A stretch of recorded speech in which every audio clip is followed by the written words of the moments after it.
From LA to Piscataway, you've come to the right place to talk all things Big Ten. Welcome to Big Ten Ted Live.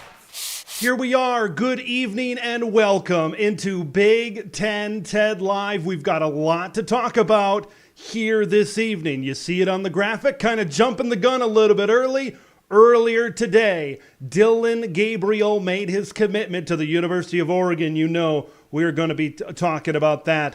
It was just announced in New York City.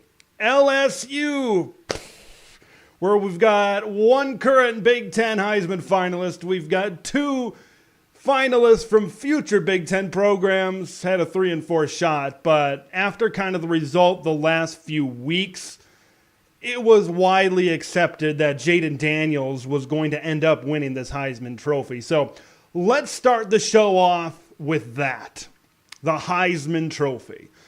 You know, that Pac-12 championship game, a lot of people, including me, going into that Pac-12 title game were thinking, if Bo Nix really plays well and he puts on a show, and he did play good, not sure if that Oregon team and Bo Nix played great, but if Bo Nix really puts on a show, then he can vault himself into Heisman candidacy.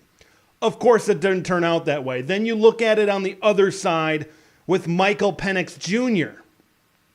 He had, after that Oregon game on October 14th, you know, you look at some of those games down the stretch where Michael Penix, some people were saying he was dealing maybe with a rib injury or something. He just didn't look like himself. He didn't.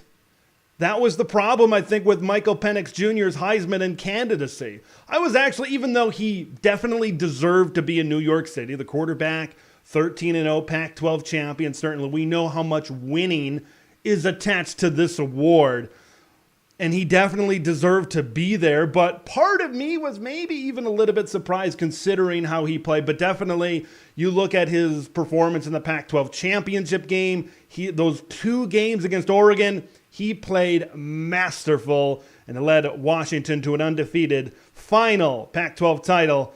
So that's kind of how things went for Michael Penix Jr. If he would have played a little bit better, if maybe they would have blew some teams out during that 6-game stretch between October 14th and the Pac-12 title game, we might be talking about a little bit of a different story. Michael Penix Jr. led the country in passing yards, but it didn't turn out that way. So congratulations to Jayden Daniels.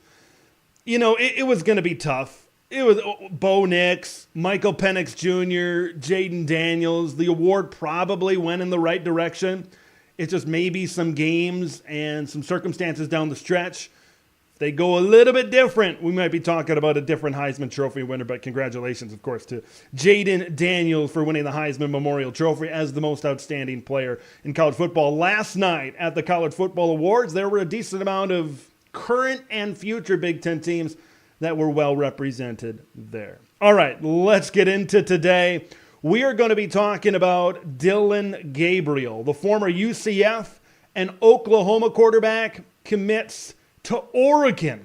The first big, and that's big with a B1G, the first big shoe to drop comes with this quarterback, the former Knight and Sooner, making his way to Eugene, Oregon. I'll provide my take, I'll provide my perspective on this move for him ending up in Eugene, Oregon, because this is a big one. This is a big one for the Ducks. If they're going into their very first season in the Big Ten in 2024, you want to build a winner? You want to take that next step beyond the New Year Six? Make a college football playoff run next season? It starts with replacing Bo Nix, and Oregon was able to do that. No question. No question about that with the commitment of Dillon Gabriel. So, with Dillon making his way over to Oregon, there's a reaction to that. Now what happens with the Ohio States, the USCs, the Washingtons? What happens with these types of teams? Now what move do they make? Because in the last few days, there are some situations, there are some moving parts in this transfer portal, so to speak. And with these teams, it really starts with the quarterbacks. Cam Ward, Will Howard, Will Rogers, guys like that, all rumored, some crystal balled, to maybe make their way to Big Ten programs. So we'll be talking about that because that's kind of where we're going with this. It's a little bit reactionary after the commitment of Dillon Gabriel. Right now, as it stands, Dillon Gabriel might be the best quarterback in the Big Ten, but we all know that's going to change not only before the season starts, but while the 2024 season is in progress. So we're going to be talking about that and maybe, just maybe, a little bit of Florida State to the Big Ten talk a little bit afterwards. Let's get in to the new quarterback who is set to be the starting quarterback for the Oregon Ducks in 2024. The Oregon Ducks got their guy, and their guy is pretty darn good.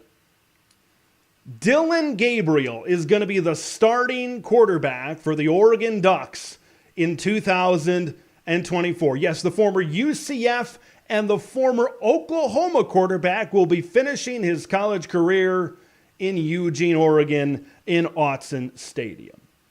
And here's the thing about Dillon Gabriel. He is one of, if not the best quarterback available in the transfer portal in this cycle. And not only that, he's one of the best quarterbacks in college football in 2023, Heisman Trophy finalist. You look at current Oregon quarterback Bo Nix. You look at Michael Penix Jr. You look at Jaden Daniels. Once you get past that tier of quarterbacks, once you get that past those really good guys in terms of statistical leaders within college football, that's where you start to see Dillon Gabriel.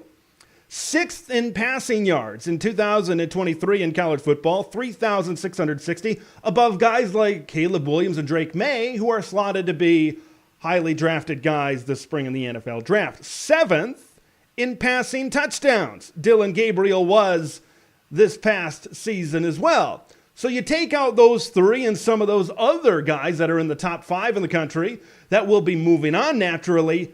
Dillon Gabriel, not only in the Big Ten, not only in the transfer portal, but next year, possibly in all of college football, will be one of the very best returning quarterbacks, and the Oregon Ducks were able to get their hands on it.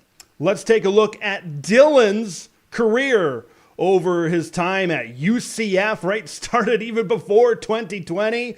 It's been a long career, so to speak, here for Dillon Gabriel, right? Another guy, once again, that spent a lot of time playing college football. Started with Bo Nix, right, for the last few years in Eugene, and now it's Dillon Gabriel. When I look at him and what the situation he's going into, I personally believe he is a really good fit. He's got a lot of Bo Nix-esque traits.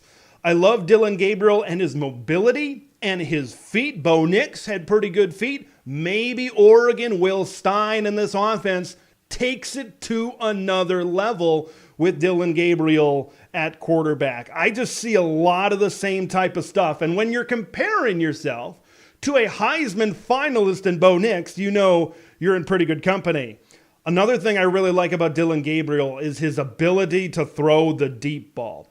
Oregon haters, Oregon people that maybe were criticizing the Ducks and their offense this year might say, Bo Nix didn't exactly push the ball down the field all that much. My response would be, that's fine. Tom Brady won some Super Bowls by throwing some short passes every now and then too. But here's what I see about Dillon Gabriel kind of coming into this offense. I think he could really unleash the deep ball.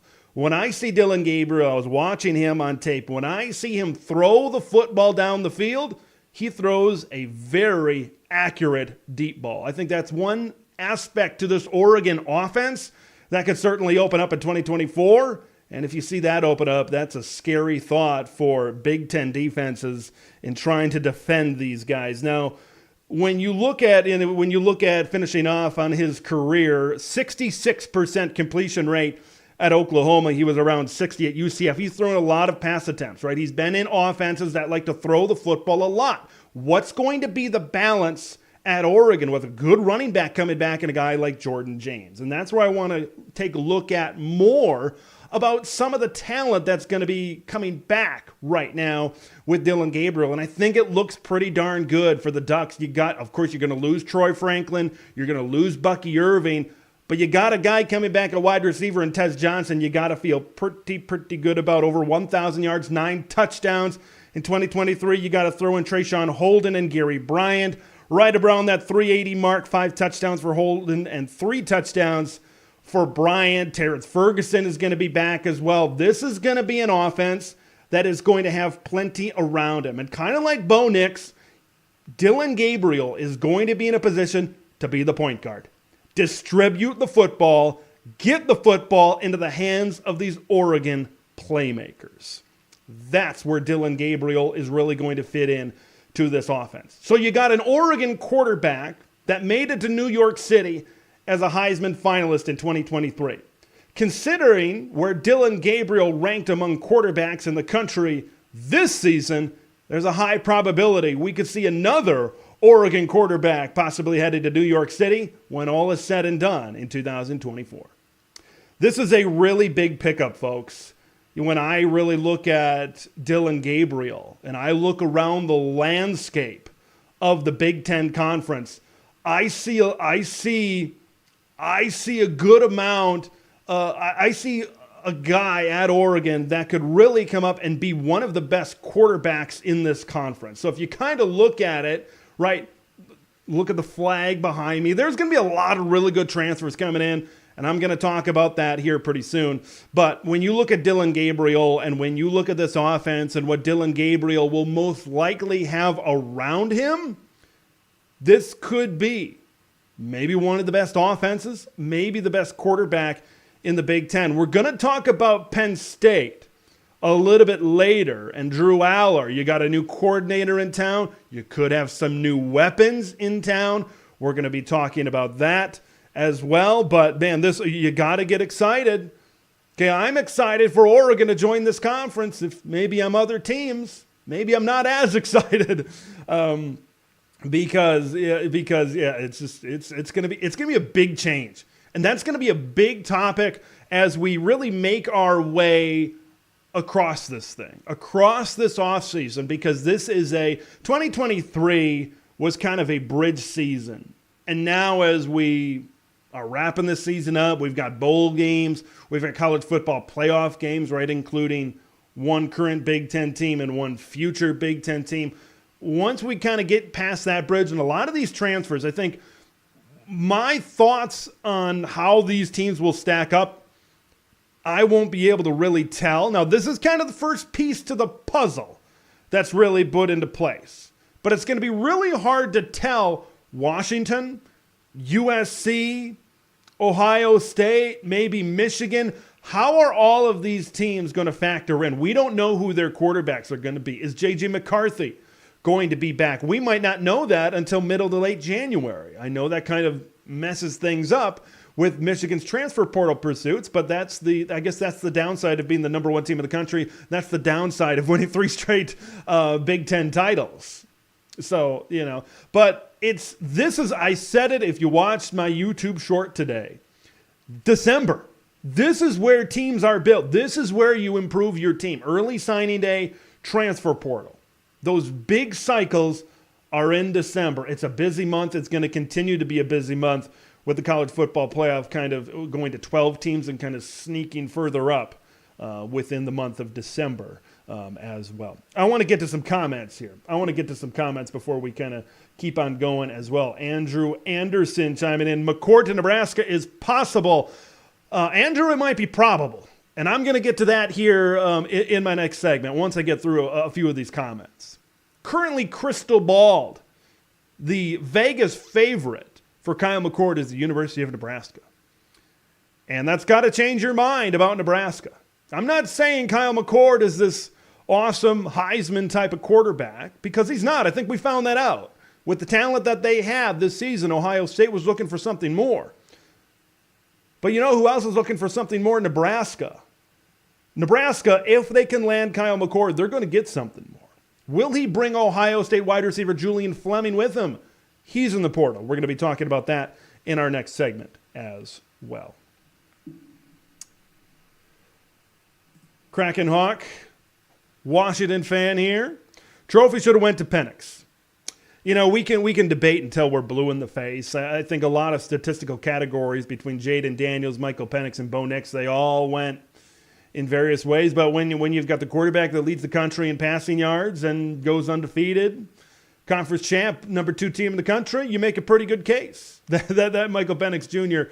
should be the Heisman Trophy winner. I'm very curious to see how this vote eventually breaks down. How is this thing gonna look like voting wise?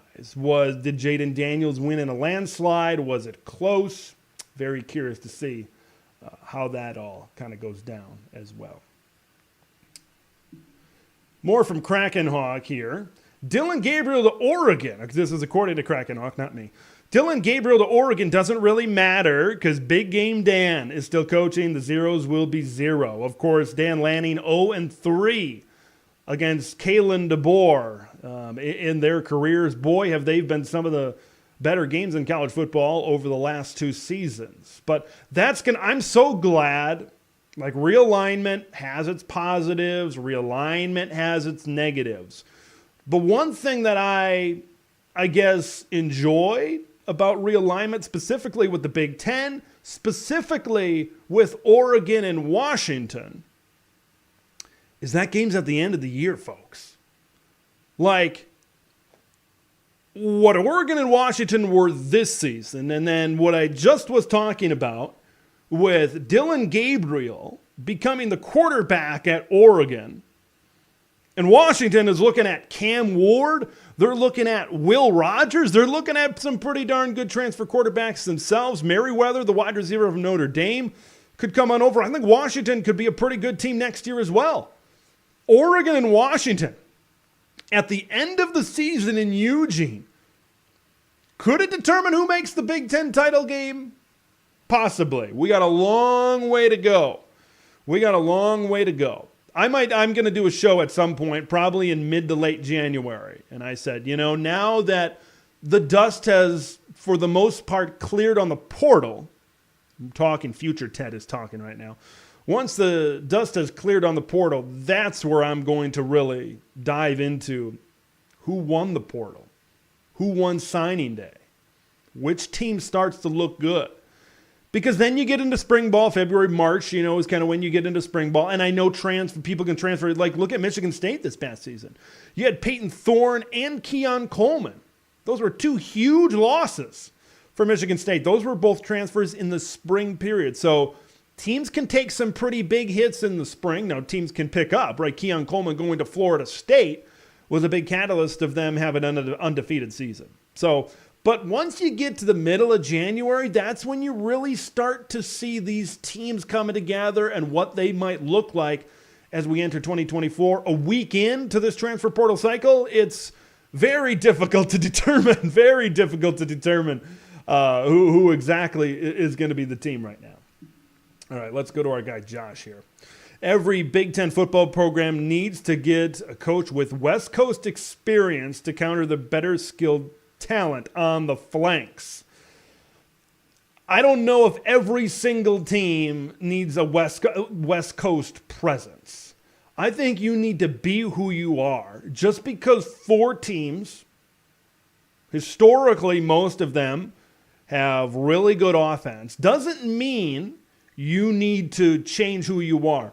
Just because Oregon, Washington, and USC come into the conference doesn't mean Iowa is going to say, well, we need to throw it 30 times a game. We need to throw it 40 times a game. We need to hire a coaching staff that can match up. I think that's going to be the interesting thing about the Big Ten is there's a saying goes around that says styles make fights.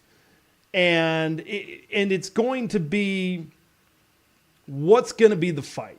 You're going to have on the West Coast, you're going to have offense. You're going to have Dillon Gabriel. You could have USC could have Will Howard. You're going to have really good quarterbacks and offenses on the West Coast, but then you're going to have teams like an Iowa. You're going to have teams like a Nebraska that are going to want to be more physical, that are going to want to be better at the line of scrimmage. That's what makes this so fun to me, is you look at the Pac-12 this season and great quarterbacks. really good offense, really deep league. But you look around the Pac-12, and it was a fairly consistent culture. The new Big Ten is going to have a lot of variety. And that could maybe attract some people on the TV side. Hey, you want to see run and gun offense against tough physical at the line of scrimmage? Watch Oregon and Iowa this week. Okay, you want to see grinded out offense against a really good defense? You've got that with some of these matchups as well. So it's going to be really fun. It's going to be really interesting to see how this all plays out. More from Josh here. Oregon is the best addition. I assume you're talking about the 4 West Coast schools, but USC has a better chance to improve their depth in the trenches in the long run. USC is a very interesting team right now. They're coming off a 7-5 season. Their defense ain't good, right? And D'Anton Lynn coming in, I think he's going to improve it. I'm not sure if it's going to hit year one. That's the big question I have. When will it hit for the USC Trojans? That's what I'm curious to find out. We know Lincoln Riley is one of the best offensive coaches in college football. He proved it at Oklahoma, and he continues to prove it at USC, right? Developing Caleb Williams into a Heisman Trophy winner. If D'Anton Lynn can make this defense like it was at UCLA, this could be a dangerous USC football team. This is a USC team that recruits really well. Right now, I believe they're in the top 5 in the conference. In recruiting for 2024, Zachariah Branch is going to be a really good player in the Big Ten. They've got really good skilled players. What is USC going to look like in the trenches? I think all these West Coast teams, what are they going to look like in the trenches next season? I think that's going to be a big question. But if you sit here and say USC is not going to get better, USC is going to go 8-4 every year, you're wrong. All right? You need to know who USC is. They eventually get back to where they are. They just need to get better on defense. We know that they are going to have a stealthy offense, an offense that can get up and down the field, the offense that can rack up the yards and rack up the points. How are the Big Ten defenses going to adjust? It's going to be certainly fun to see. More from Josh. However, Penn State will play Big Ten brand of football on muscling up these West Coast teams. It's NFC versus AFC. That's what makes it fun. All of these years when we played in Rose Bowls, and Big Ten didn't exactly do the best in the Rose Bowls, but after all these years, now we're going to be able to see which style will win out. Is Michigan going to be able, you look at Michigan, Ohio State, and Penn State, and where they rank in the country on the defensive side of the ball, the haters will say, look at the offenses they're playing. These offenses are bad. Well, now we got Oregon in the league. Now we got USC in the league. Now we got Washington in the league. Now we're really going to find out. And I think that's the positive about these ads in the Pacific Northwest and then down in the City of Angels with USC and UCLA, is we're really going to see what's going to win out. And like I said, I think teams are going to have to come together. Teams are going to have to come together. West Coast teams going to need to play more physical. Traditional Big Ten teams need to get a little bit more talent on offense. I think it's going to be who's going to be the more balanced team. Who kind of combines the best of both worlds the best. Oregon is one of those teams. Maybe Washington, if they kind of follow up on their performance in the Pac-12 title game and really embrace that physicality, could maybe be one. More from Krakenhawk. Great name, by the way. Recruiting numbers don't really matter based on the current portal system. That's a great off-season topic that I might tackle. The transfer portal has completely changed the team-building strategy. UW is more geared to the portal. Yeah, Washington right now for 2024 in their class, they're kind of sitting right in the middle of the Big Ten. And this is a great thing. It's kind of like roster building in the NFL. How do you build your roster? Well, we want to draft really well, and we want to develop our players. Well, some teams might say we want to tackle free agency, we want to back up the Brinks truck, and we want to get guys. Now, it's kind of like that in college football with the transfer portal. You're less, you bring in 23 to 27 kids, whatever you do, in a given year. And prior to the transfer portal, we got to develop these kids. It's all about recruiting. It's all about bringing in talent. It's all about developing that talent. Now, if you hit and miss on a quarterback, let's throw Ty Thompson out there, right, who's entering the portal from Oregon. Doesn't look like he was going to be ready to be a starting quarterback, at least at a high level.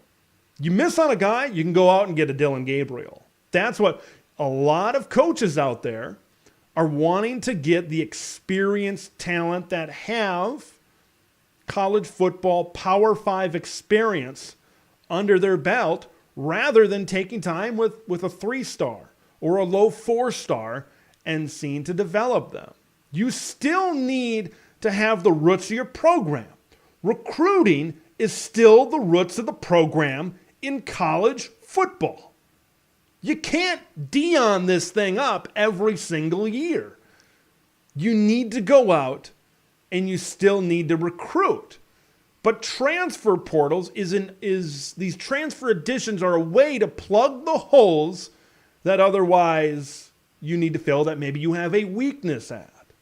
Transfer portal additions can take you in a 12-team era to maybe a first-round loss, to maybe get into the semifinals and possibly competing for a national title. At some point, Oregon and maybe the commit flip from Dante Moore really changed things, but they haven't really recruited a quarterback. You could go all the way back to Justin Herbert. You remember these transfers that Oregon has kind of brought in. You look at Washington, right? They are slated to get a transfer quarterback this season. Okay, they recruited the Heward kid, right? Sam Heward. That didn't work out. Dylan Morris is there. It doesn't look like he's going to be there, right? It doesn't look like he's going to be the starting quarterback. We'll get to that here in our upcoming segment. Cam Ward, Will Rogers are guys at Washington that are right now in the mix. Quarterbacks are very interesting because we know they're getting the biggest NIL bag, right? They're the most important position on the field. So unless you're a Heisman candidate or unless you're in the playoff, put your name in the portal, see what happens. See what jump up you can make. There is going to be some teams out there, not only the Big Ten, but in other conferences, that are going to look to invest heavy in the portal. And then if I'm a player and I see these teams investing NIL resources into transfer portal additions, I know that I can take a step up from where I'm at. All right, let's get to some more comments. Rick Olson chiming in, Bo should have won the Heisman.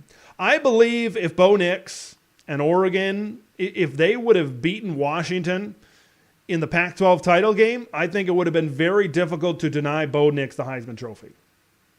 It didn't happen. I will also say this. I said this at the time.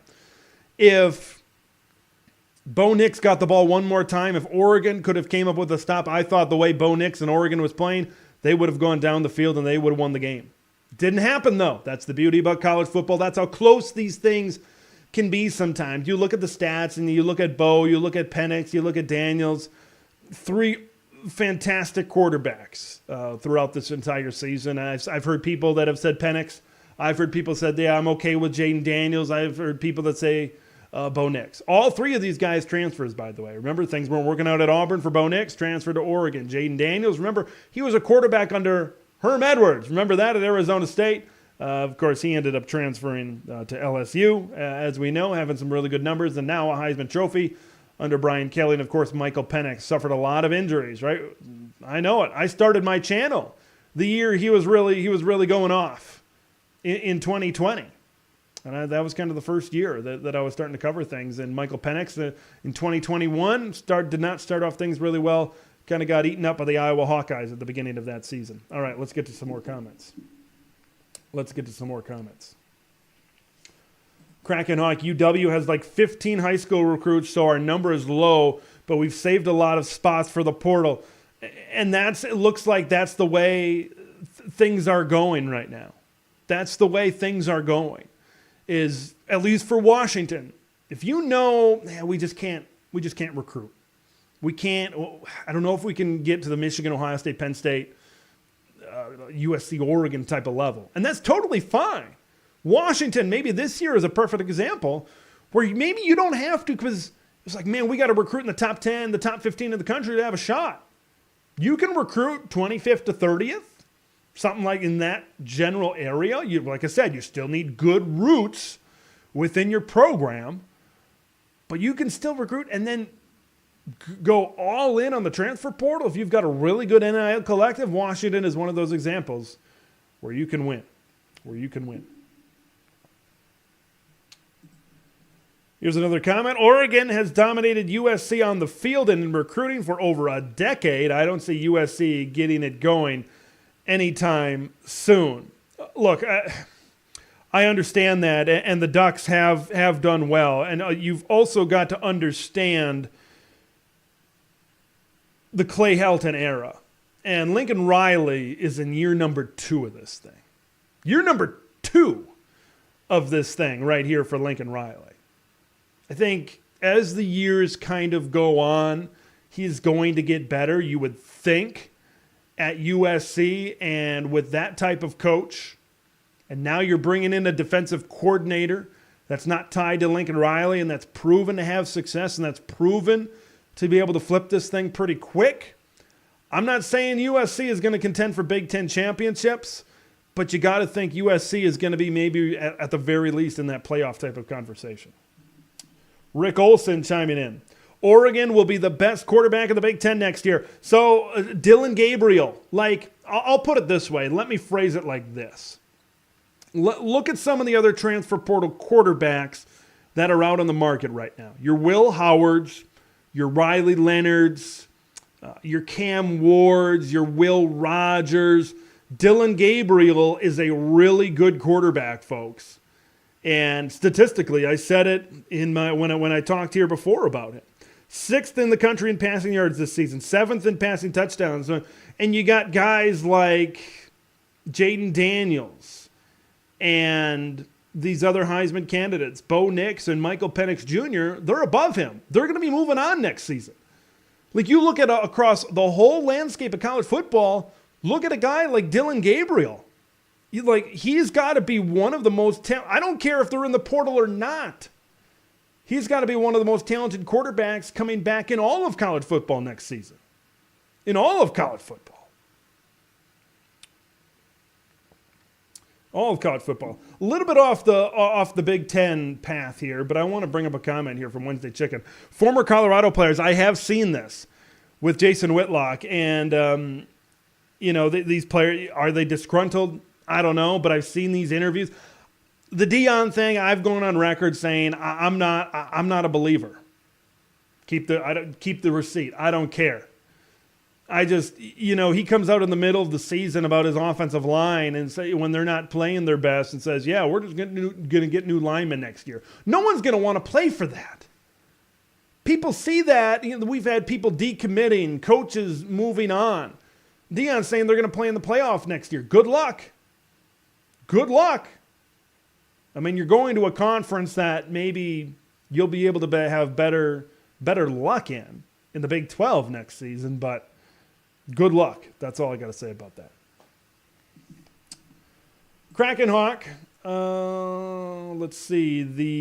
There's the comment. A little bit slow, but Morris is going to give up his scholarship. Somebody listens to Locked On Huskies, or at least that's where I heard this as well.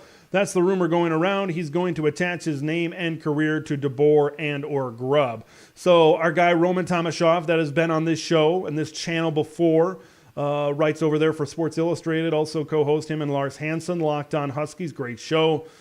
Check it out if you're a Husky fan, or if you're not and you want to keep up with what Washington's doing. Also another great way to do that as well. But yeah, I've heard this as well, is that Dylan Morris, I guess he really loves Washington. I think he's from the area, if I remember correctly. That may or may not be correct. But he's going to stay around as a coach and give up his scholarship slot. So, and he wants to really step forward into coaching. Kind of a highly rated high school prospect. But props to him. Props to that's kind of the way and the direction that he chose to go. Let's go to Josh. Oregon's NIL collective has been really good, but Phil Knight has sold his soul to ensure that they win a national title. Nike money does wonders in Eugene, and look, that's a big driving factor to the investment in facilities, to the investment in the brand, like the uniforms. That is Oregon. It's Phil Knight and Nike. I know a lot of people say what's going to happen when maybe that doesn't happen anymore when Phil Knight is no longer with us. Look, I still think the investment is going to be there from Nike. I think Oregon is still a really big brand. I think that's going to continue. I think that's going to continue in the Big Ten. I think that's why they're putting so many resources. And they know if you're a college football program that wants to be successful, you got to know that an NIL collective is extremely important. Extremely important. Josh Bates, I'm going to do one more comment. I'm going to move on to my next segment here. Washington, Seattle, ton of possibilities. Fortune 500 companies. What is Amazon up there? Microsoft is up there. Sell internship opportunities, post-college football experience. Yeah, there's a lot of post-graduation, certainly opportunities up there in the Pacific Northwest. All right, so Dillon Gabriel finds his way to the University of Oregon. Now, the big question is, how are teams going to respond? Okay, so you got the first big chip off the board, and it goes to Eugene. It goes to the Pacific Northwest. What are some other teams in this conference going to do? What's the reaction? I think that's what we're really going to find out. So since we're talking about Washington, I'm going to start in Washington because earlier in the week, I feel like it was more than a week ago, but definitely earlier in the week, Will Rogers, former Mississippi State quarterback, was crystal balled to end up with the Washington Huskies. He's still crystal balled, but now, according to Pete Thamel on College Game Day this morning, Miami, Florida State, and Washington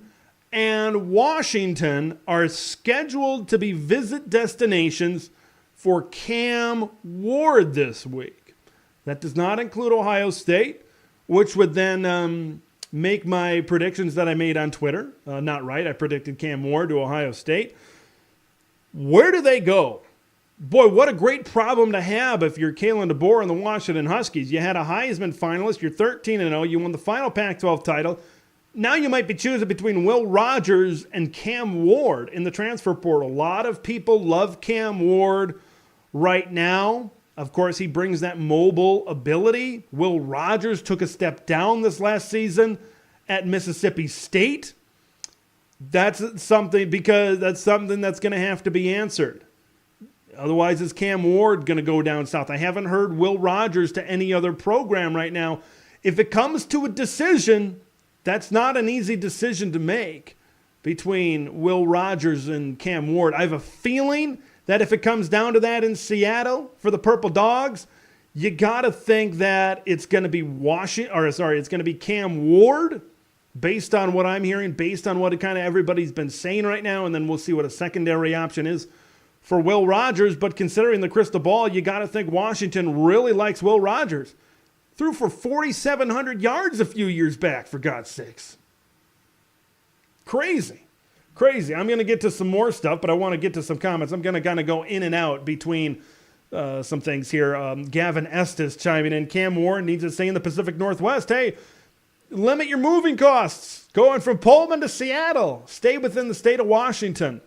And then we'll see where Will Rogers would end up as well. Would love to hear from Washington fans whether you would like to see Cam Ward or Will Rogers. I have a feeling you're going to say Cam. But we'll see. Lamar, here's Kraken Hawk once again. If Cam Ward goes to Washington, Polk and McMillan both come back, and Washington just reloads for another run. And then Gavin responds with Polk is going to the draft. But I want to go back to this comment from Kraken Hawk. Jalen, I think McMillan's gone. Right, that's a first-round pick type of talent. All right, he was injured, but then his performance, 9 catches, 100-something, whatever that was in the Pac-12 title game. His performance, I think, in that game solidified him. And if he continues to perform at that level in the playoff, I think Jalen McMillan's gone. It's going to come down to Polk. And then they're going to have to reload. Merriweather, the receiver from Notre Dame, I think he's crystal balled right now to end up at Washington. They got to reload at the wide receiver position to try to figure things out as well. So I'm very intrigued to really see how that's going to go at Washington. Washington, I think, is the next really team to watch right, with the one piece in Dillon Gabriel off the chessboard, now where are things going to go? Big Ten TED Champions Club member Jared Jones chiming in.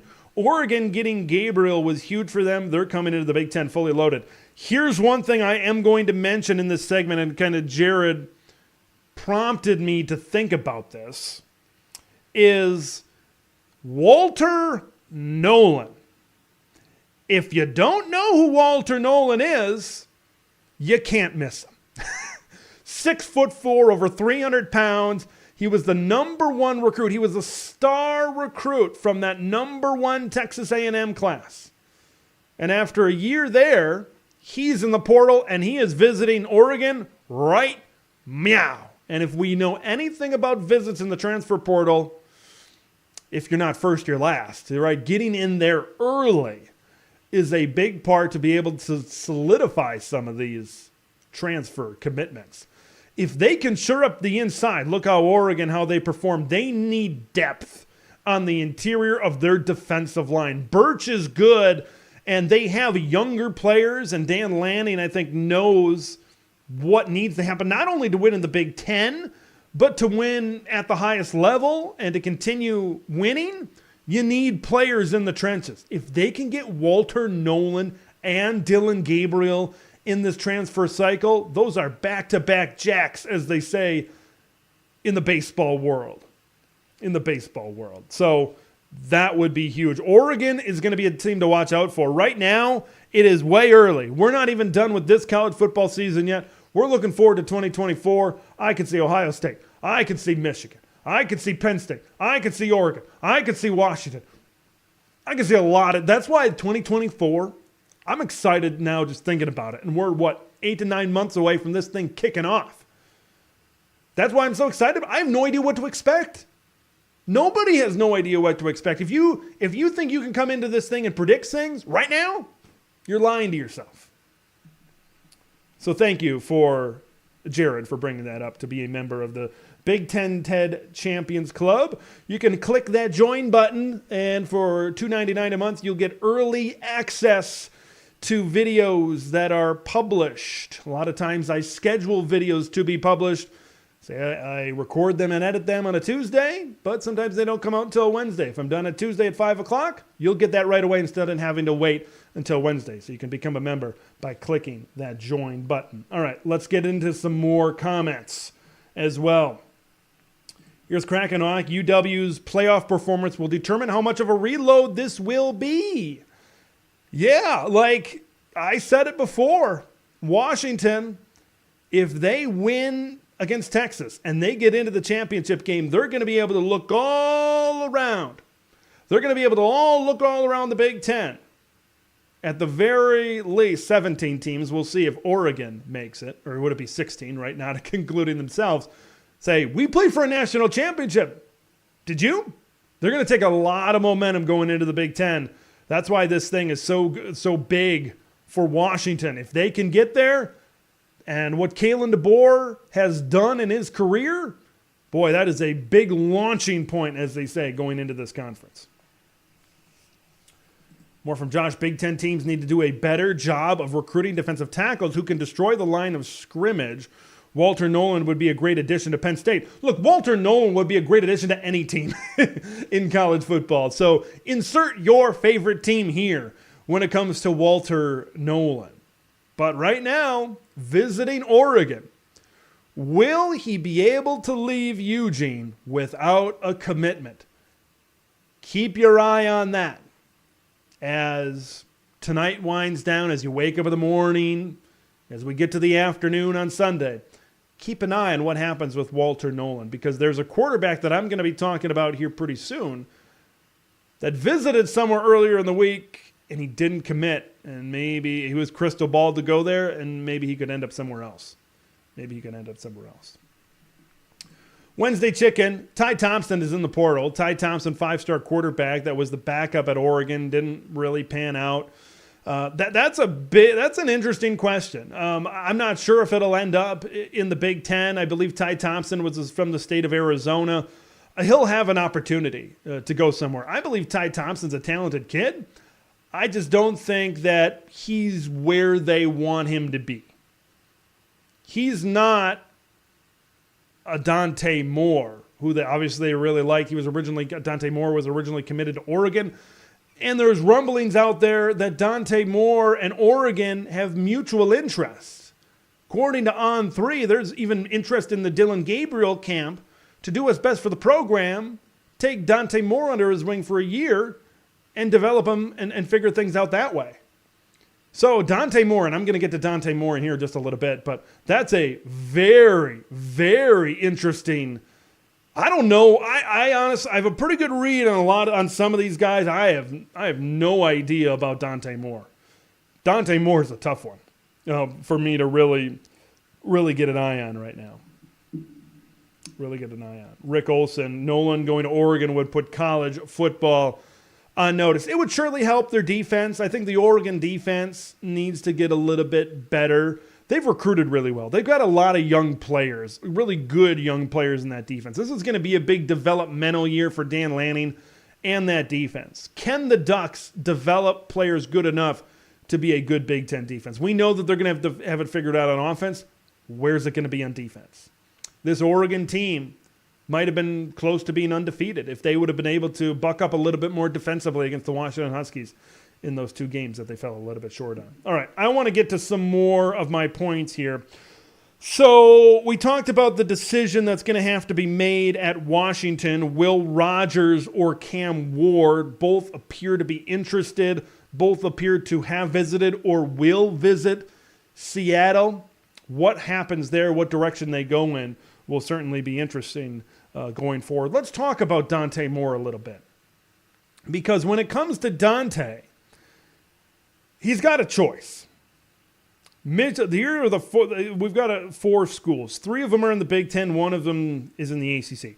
Michigan, Oregon, Ohio State, and Miami appear to be the final 4, at least the 4 that Dante Moore is considering right now. Of course, injuries getting benched. It was not a great situation in year number 1 at UCLA for Dante Moore. So there were reports earlier in the week that he could maybe even back up J.J. McCarthy at Michigan. Heard today. Could back up Dillon Gabriel at Oregon. Dante Moore has always said, I want to go to a place where I can be developed. So they have and then you could go into Miami and start right away. But what about Ohio State? What about the Buckeyes?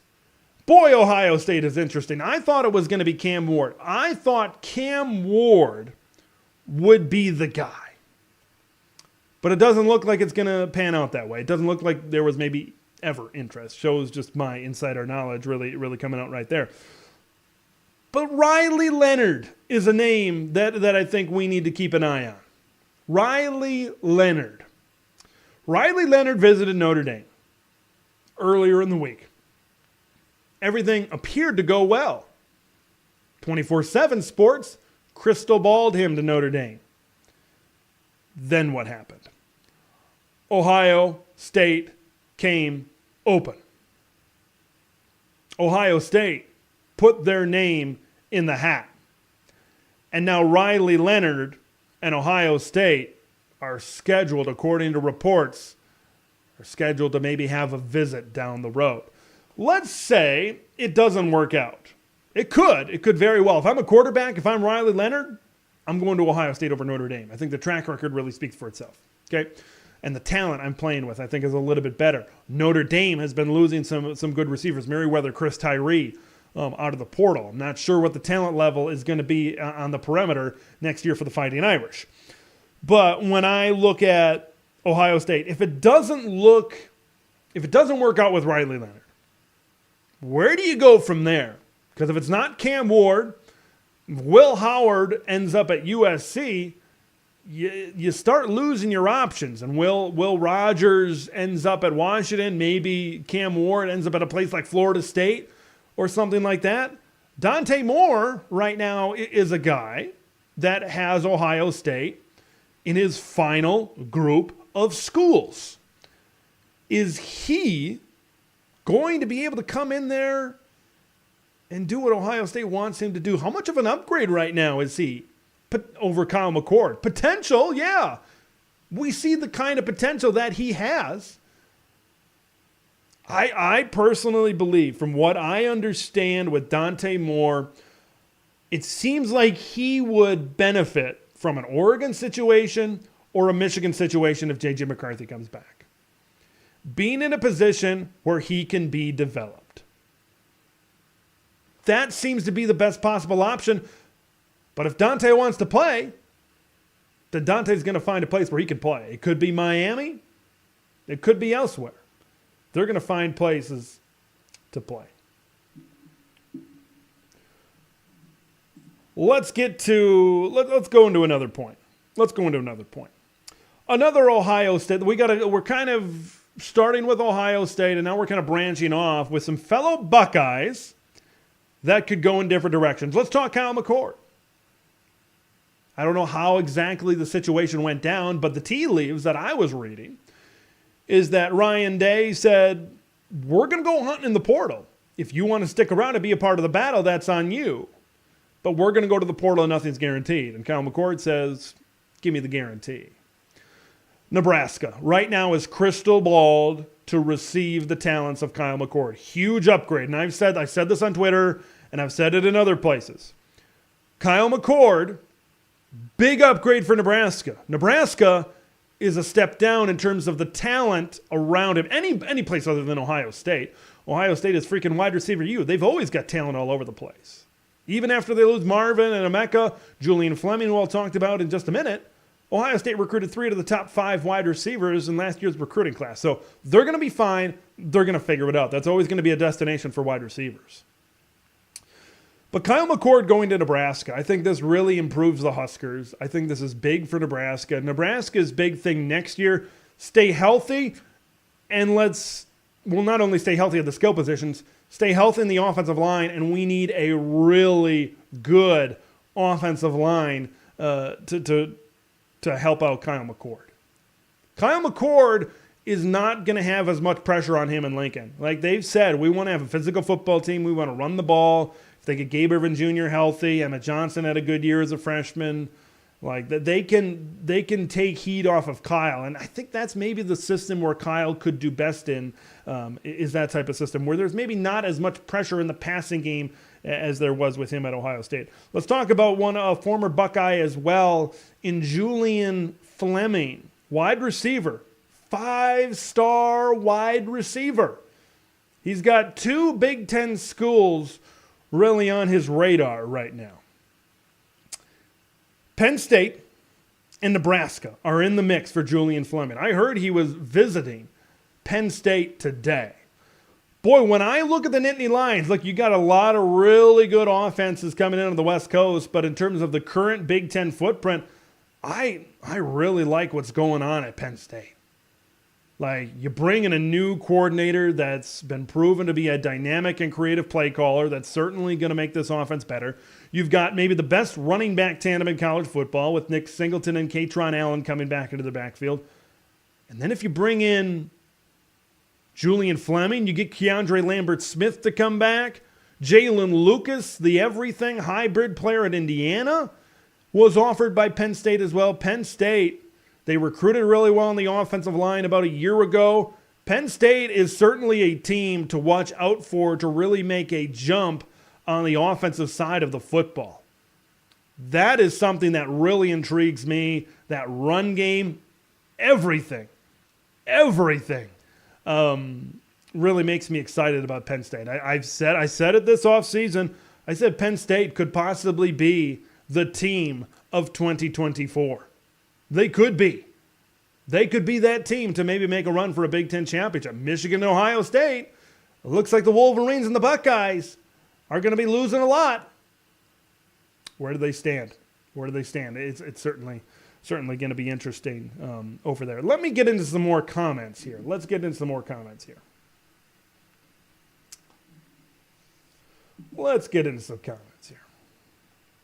Dr. Detroit saying, Dante's a bust, send him to Miami. And if Dante wants to play right now, next season, he might have to go to Miami.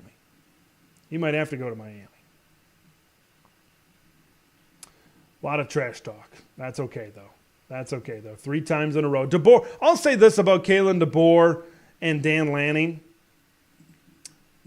These, when you look at the Big Ten, if Jim Harbaugh signs his extension, and he very well could, Dan Lanning and Kalen DeBoer are going to enter the Big Ten as probably 2 of the best coaches in this conference.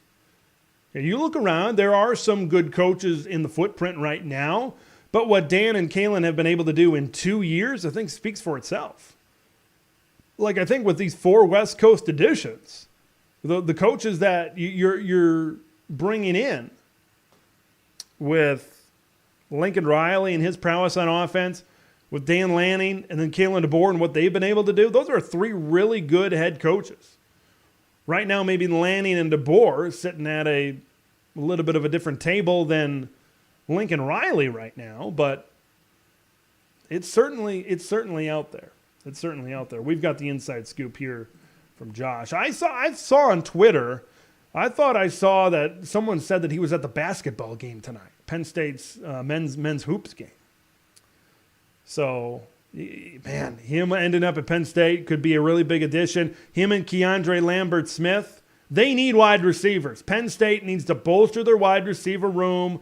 If they can go in and get Julian Fleming and put him on the other side of the formation as Keandre Lambert-Smith, that could be a big-time tandem for Penn State.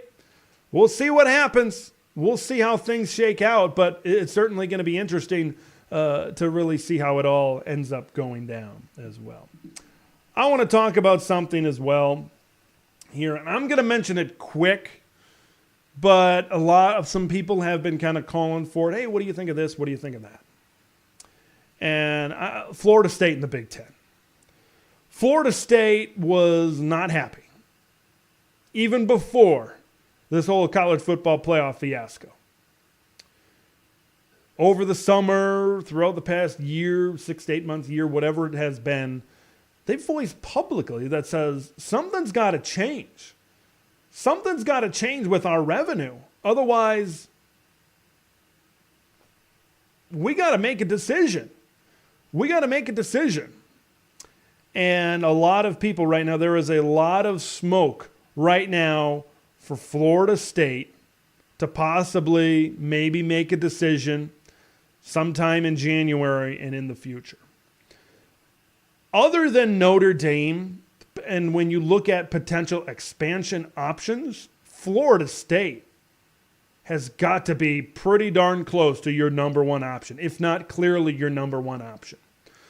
I will say this on the College Game Day podcast early in the week, when it pertains to SEC expansion, Virginia and North Carolina, options 1 and 2 before Florida State and Clemson, which then flows things into the direction of the Noles and the Tigers possibly becoming Big Ten members. Look, we can talk about this until we're blue in the face, until we're garnet and gold in the face, right, for Florida State. But as long as the ACC has a grant of rights, that's been the one thing that I haven't heard. And maybe we've beat it with a dead horse enough that we just don't bring it up anymore. It's just, you have a grant of rights that goes until 2036. We're not just talking about exit fees. We're talking about grant of rights. Like, this is hundreds upon hundreds upon hundreds of millions of dollars. I just don't know how they get out of this thing. Look, I will say this about Florida State. If FSU and then whoever comes with them, whether it's a Clemson, whether it's a North Carolina, even though Notre Dame signed a new TV deal, like Notre Dame's not going to jump until the very last minute, until the ACC really comes crumbling down. That's the truth of the matter, right? They just signed a new deal with NBC. So I will take Florida State as the top remaining. Here's the thing about schools like Florida State and Clemson. They aren't AAU yet. Now, do they rank higher than do they rank higher on U.S. News and some of those other rankings and some of the other schools in the Big Ten? Yes, but they're not AAU yet. And I know AAU, at least in the past, has been important for membership. I know Florida State is trying to work to that, but here's the thing about FSU and Clemson. You put a flag in Florida, you put a flag in the Atlanta area, that's a big advantage, I think, for the Big Ten. You got the West Coast on lockdown.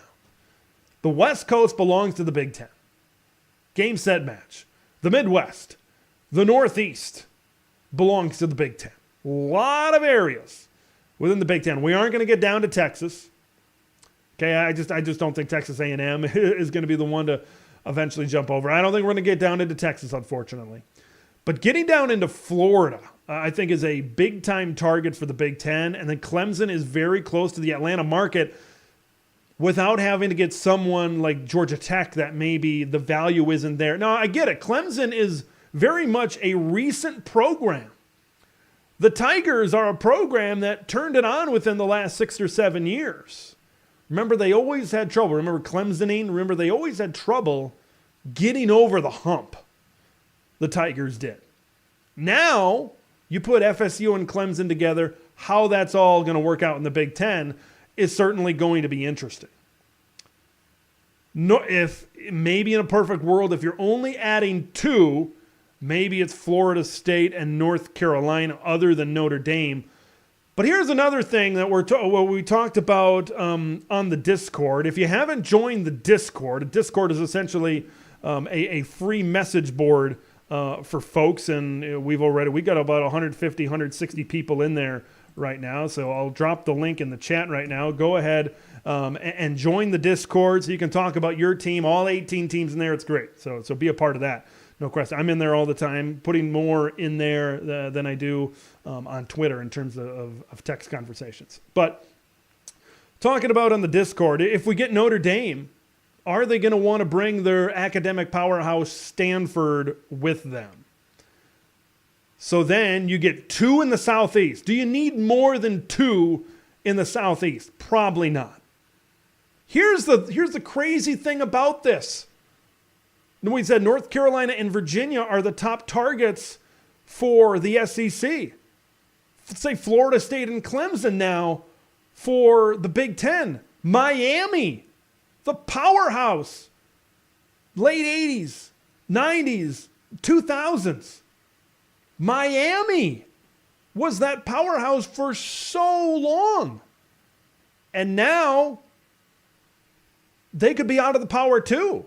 Miami could be on their way, maybe with Georgia Tech, to the Big 12.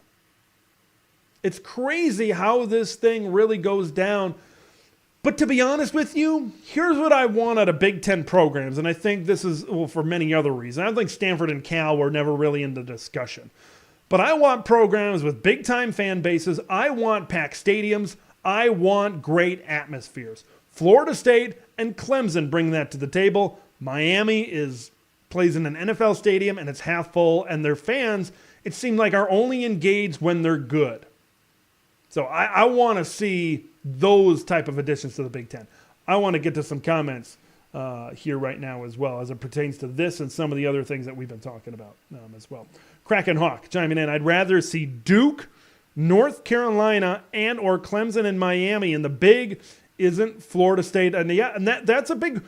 The university presidents and Tony Petitti and everybody, they're going to have to make decisions. What decisions are they going to make? Is Florida State, okay, we know what their prowess is on the field. We know they're a TV draw. We know that they increase the value of the Big Ten to television networks. Where do we draw the line? I know that they've been working on getting to AAU status. It might take them another 4 or 5 years. I know we're talking about possibly ACC teams joining in 2025. It's just maybe there's something I don't know. Maybe there's hurdles that can be cleared more easily than I think of. But, man, that grant of rights seems pretty tough. That seems pretty tough. Josh coming in. Washington's a great staff. Florida State and Miami would be great additions.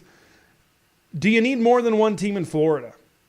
I think that's another question that you have to ask. I think it's no question Florida State is the bigger Florida brand right now than Miami. Miami had some good years, turnover chain, etc. Mark Richt right there in the mid-2000s. Remember when Wisconsin beat them in the Orange Bowl? But it's been few and far between, really, ever since they lost to Ohio State in the 2002 Fiesta Bowl, right? That controversial pass interference. Ever since then, Miami's really taken a step off as a program. Dr. Detroit saying Notre Dame won't share their football money. Notre Dame's only going to jump when they absolutely have to jump, folks. Absolutely have to jump. Are they going to be okay? Like if Florida State, Clemson, North Carolina, and Virginia, right? You split those two between the SEC and the Big Ten, and then you look at what's left in that conference. Is Notre Dame going to be okay having a scheduling arrangement with that ACC? I'm not so sure. I'm not so sure. Here from Kraken Hog, the big for the Big Ten is if Stanford decides to get into the NIL game. That's an if. That's an if right now. I heard a statement from their coach, Troy Taylor, and says, we're going to get our guys, and kind of said, NIL. Yeah. Stanford hasn't shown, they've been pretty resistant on the NIL changes within college football. So I'm not sure if you'll get your wish there for Stanford to really jump up into this thing and for Stanford to really become an NIL, a team that wants to spend money with name, image, and likeness. I'm not sure if you're going to get that. I'm not sure if you're going to get that. I don't think the Big Ten as well is going to get into the state of Texas. So what we covered today, Dillon Gabriel ends up on his way to Oregon. I think that's going to be a big-time addition for the Ducks. The transfer portal this next week I think is going to be really interesting. You got a lot of key players taking key visits, and I think you're going to really start to see some big-time commitments. And then you're going to really start to see these teams form. Once they get the quarterback, then these other skill positions are going to fall into place, and it's going to be really fun. I want to thank everybody for joining me here tonight on Big Ten Ted Live. We're going to have shows next week. You know we're going to have shows next week. Make sure you subscribe to the channel and ring the bell on the way out to be notified when those shows are happening. So until next time, I'm Big Ten Ted. Happy transfer portal season. The playoff and bowl games are coming up. It's a beautiful time of year. So until next time, I'm Big Ten Ted. We will see you in the next one.